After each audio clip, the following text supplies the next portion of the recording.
Halo, halo, apa kabar? Kembali berjumpa dengan kami. Saya Harsun Arif dan Bung Rocky Gerung dari Rocky Gerung Official Forum News Network. Bung Rocky, ini kelihatannya Pak Prabowo tidak hanya berhenti memangkas-mangkas perjalanan dinas nih, tapi juga alokasi berbagai anggaran termasuk yang ke daerah ini juga dikurangi. Lumayan ini, bukan lumayan lagi, sangat signifikan sampai lebih dari 300-an T yang berhasil dihemat ini ya. Dan ini saya kira eh, yang langsung terkena dampaknya itu adalah para birokrat, para ASN yang selama ini kita tahu kok banyak sekali mereka membuat anggaran-anggaran sebenarnya yang tidak perlu. Dan ini sekaligus juga menunjukkan kebijakan dari Pak Prabowo yang sejak awal menyatakan bahwa APBN itu harus sepenuh-penuhnya untuk kesejahteraan rakyat, bukan untuk kesejahteraan para ASN dan birokrat. Ya, pada akhirnya kita mesti masuk pada rasionalitas kebijakan. Jadi fakta pertama adalah austerity, ini polisi kebijakan penghematan. Dan kelihatannya memang dari awal Presiden Prabowo ingin mengedepankan prinsip pembelaan pada rakyat, artinya pembelaan piring-piring mak-mak, pembelaan kehidupan sosial yang makin lama makin terpapar oleh kemiskinan tuh. Jadi attacking poverty ini kayak mengangkat apa istilahnya itu, mengentaskan kemiskinan itu jadi tema utama yang memang diajukan sejak kampanye dalam bentuk makan siang gratis misalnya.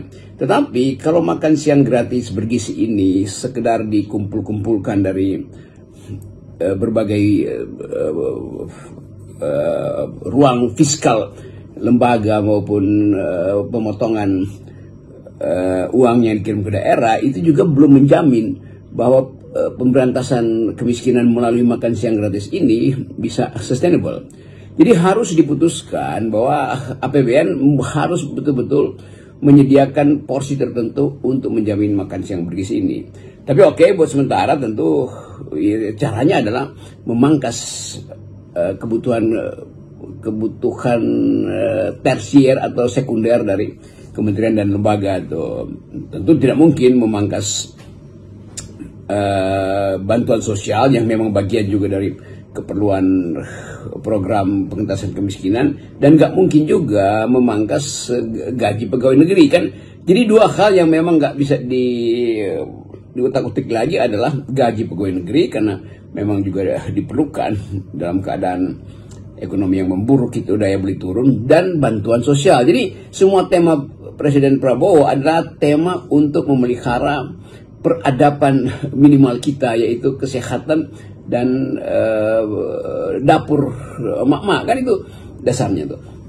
Jadi itu yang kelihatannya akan jadi paradigma penuntun dari kebijakan Presiden Prabowo selanjutnya tuh. Tentu banyak yang menjerit, banyak menteri-menteri yang merasa bahwa anggarannya berkurang, tidak boleh lagi ke luar negeri, kurangi keperluan untuk membeli kendaraan, demikian juga cara untuk merawat AC di kantor harus diefisienkan. Itu hal-hal yang secara teknis akan terlihat nanti. Jadi kita mungkin lihat bagaimana ada pengurangan AC yang tidak diperlukan, ngapain bisa dipakai sepanjang hari. Kalau mau rapat ya pasang AC, begitu saya rapat ya udah ditutup lagi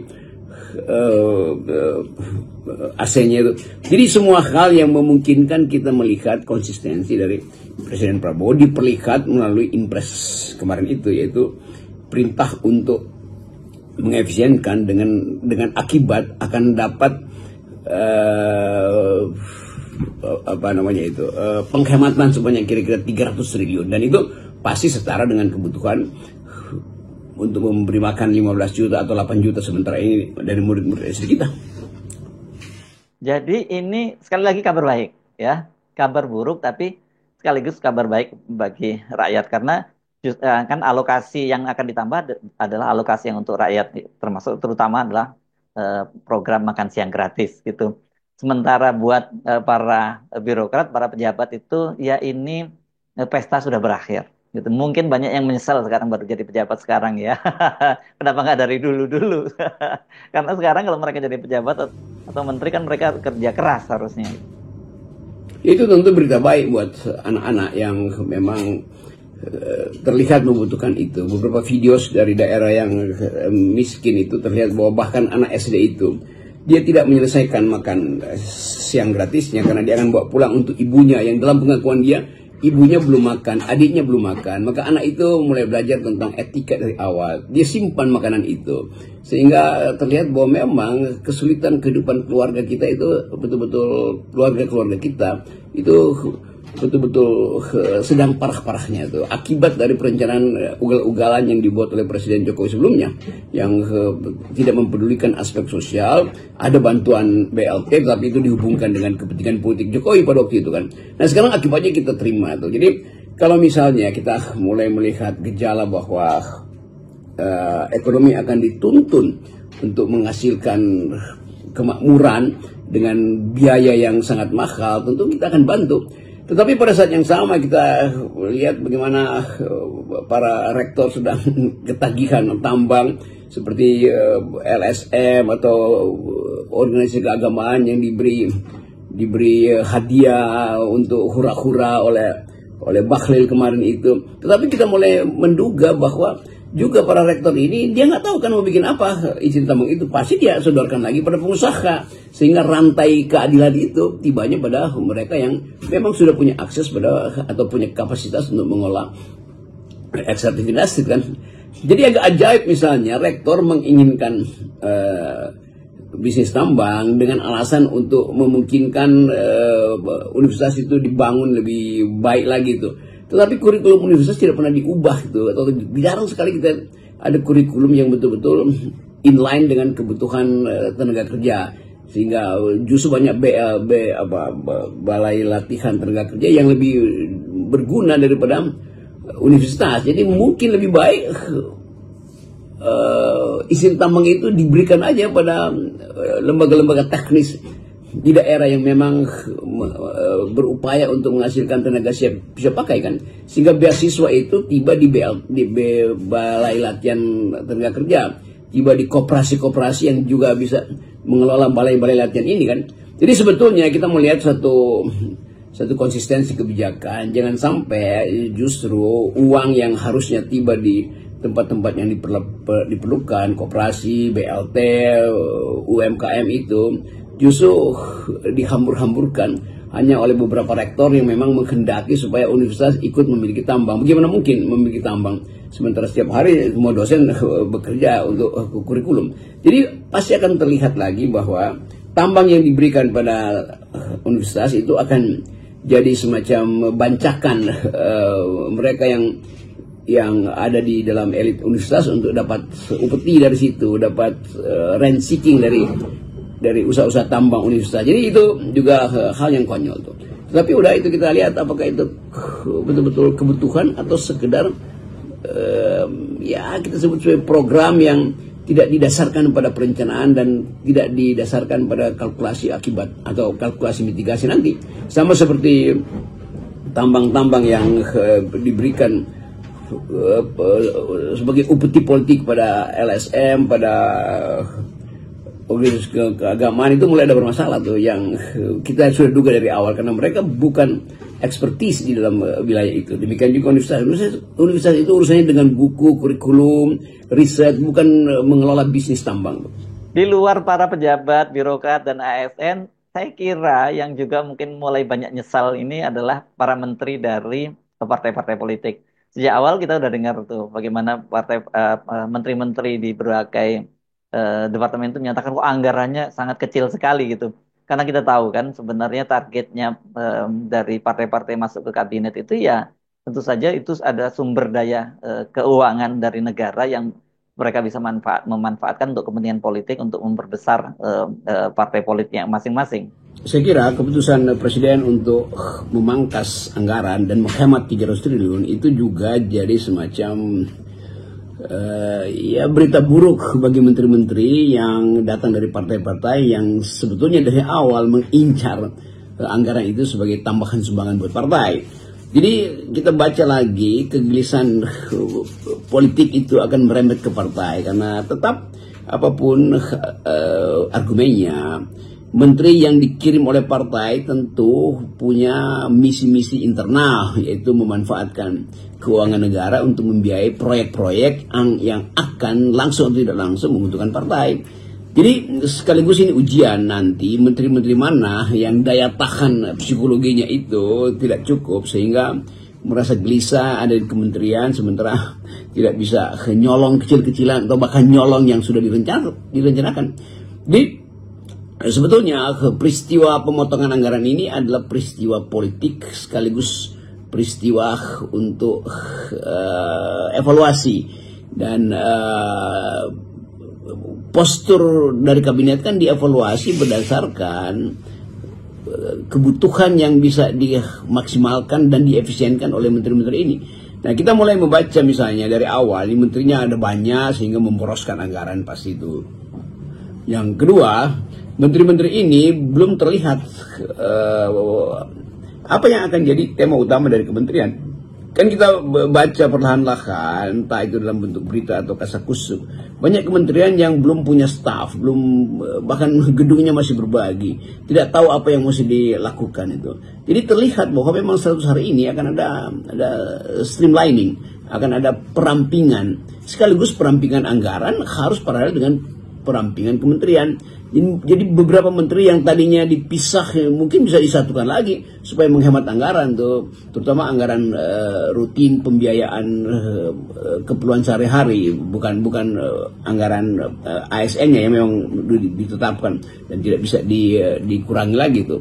Jadi hubungan antara penghematan ini dan sedikit ketegangan politik akan terjadi. Kim Plus pasti akan sedikit risau bahwa mereka mengirimkan menteri tapi dengan akibat cuma duduk-duduk aja tuh, nggak bisa lagi mempermainkan jabatan itu untuk jalan-jalan, untuk mengatur proyek supaya bisa dihasilkan semacam keuntungan terselubung dari proyek-proyek negara.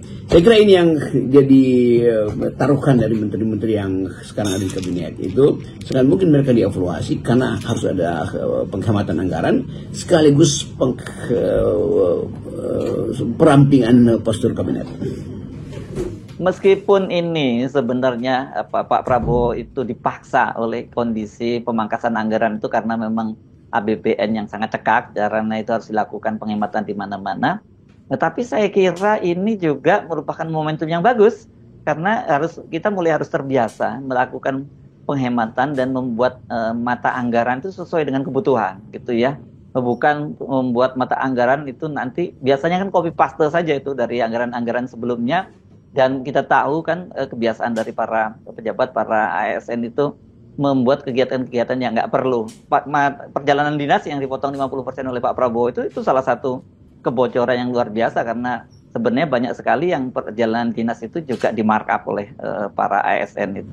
Ya tentu lebih jauh lagi kita mesti proyeksikan kebutuhan anggaran itu juga berdasarkan perubahan politik dunia. Donald Trump memenangkan pemilu di Amerika itu pasti berakibat pada hubungan dagang antara Indonesia dan Amerika, Indonesia dengan Cina, Cina dengan negara-negara yang membantu mensuplai energi dan infrastruktur dunia. Jadi perdagangan dan sebut aja ekologi ekonomi dunia juga akan berubah. Kalau misalnya Donald Trump berupaya untuk mengembalikan kejayaan Amerika dengan mengaktifkan kembali industri-industri yang basisnya adalah fosil seperti yang dia maksudkan, itu artinya nikel untuk mesin mobil juga akan berkurang konsumsinya tuh. Demikian juga kalau keadaan ekonomi di Cina terpengaruh karena perang tarif yang pasti akan diterapkan oleh Amerika Serikat, tentu kemungkinan itu juga harus dibayangkan bagaimana misalnya Cina itu merelokasi lagi pabrik-pabriknya dan ternyata nggak nyampe ke Indonesia tuh, supaya ada produk Cina yang dari Indonesia supaya bisa masuk pasar Amerika. Kan semua ini kalkulasi yang mesti dihitung tuh. Jadi kesempatan ini juga menunjukkan bagaimana sistem ekonomi dunia itu harus diatur ulang karena ada keputusan-keputusan radikal dan kontroversial yang dibuat oleh Donald Trump. Nah, Indonesia pasti akan kena imbas itu dalam banyak hal, dalam banyak aspek, terutama di dalam soal perdagangan. Tetapi yang lebih penting untuk kita pikirkan hari ini adalah kepastian bahwa Presiden Prabowo menetapkan anggaran makan bergizi itu sebagai program yang harus berlanjut. Nah, kesempatan berikutnya tentu program itu harus diputuskan sebagai program yang sustainable dalam 5 tahun ke depan. Bukan program yang sekedar seperti sekarang itu dikumpulkan dari kementerian-kementerian lalu diungsikan ke dapur-dapur makan siang gratis. Karena itu kita boleh anggap sebagai hal yang temporer tuh. Nah, hal-hal lain tentu masih kita tunggu. Apakah konsistensi perampingan ini juga akan berakibat pada perampingan anggaran akan berakibat pada perampingan kabinet? Harusnya begitu. Karena kabinet yang besar ini itu mahal untuk membiayainya. Walaupun sudah ada penghematan, tetapi tetap administrasinya sangat ruwet dan sangat banyak yang mesti dibiayai oleh negara tuh. Administrasi penyelenggaraan kabinet maksud saya. Jadi sekali lagi itu sekedar positioning dari FNN untuk menilai bahwa konsekuensi dari pemotongan anggaran 300 triliun dialihkan untuk kepentingan masyarakat bawah akan berimplikasi pada elit-elit partai yang menunggu sebetulnya tetesan program-program negara. Tapi itulah konsekuensi kalau negara ini memang tidak bertumbuh seperti yang pernah dibayangkan dulu bahwa kita akan meroket 10% tuh, dan akhirnya terjerembab. Dan hasil kerjaan dari mantan Presiden Jokowi itu sekarang jadi pertaruhan apakah Presiden Prabowo akan meneruskan target-target yang sebetulnya masih bisa diatasi oleh anggaran, atau memang sebaiknya diberhentikan aja, terutama PSN, IKN, segala macam itu, jalan-jalan tol. Tapi sekali lagi inilah keputusan politik, kita lihat konsekuensinya. Salam akal sehat. Salam akal sehat.